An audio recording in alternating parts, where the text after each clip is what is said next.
So it's the final part of the video series on growing apricots in the garden in the UK 2021. It's the result.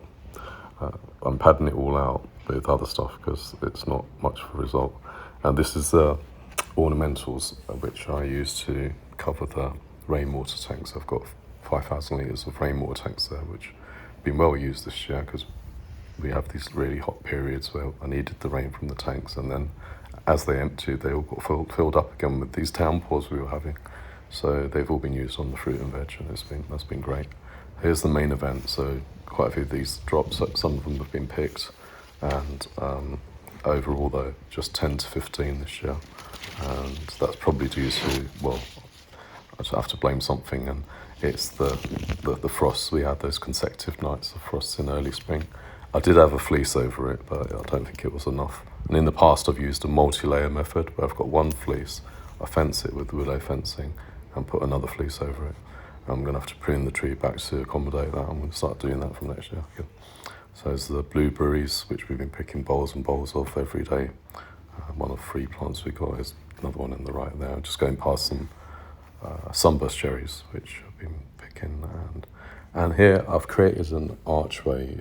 It's a transition from one part of the garden to another with czar plums essentially. And czar plum has got an upright habit. If you allow it to arch over and support it, you can create a sort of an archway over a path area. There's an outbuilding to the left here where I've grown it against.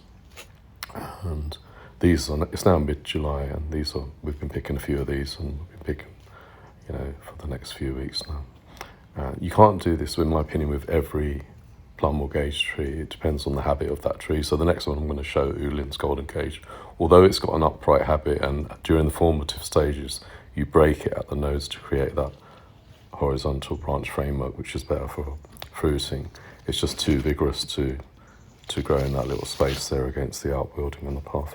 And if you notice with the gage, they've split, and it's the first time ever that gages and plums have split for me, and it's probably due to the really hot weather we have, and it dries the soil out, and then irregular watering, I suppose, from myself, and then there's downpours of rain, and in the same way that cherries can split, so can gages and plums.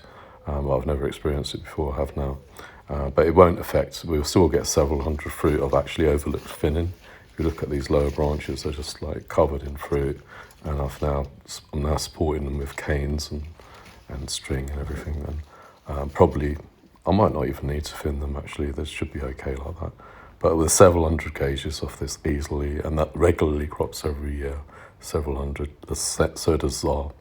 The only tree I have problems with biennial cropping with out of the gages and the plums is it's a variety called Stella Star, this new one, and I need to actually thin the flower buds out and to a hand's width apart at that stage, and that actually keeps it cropping regularly.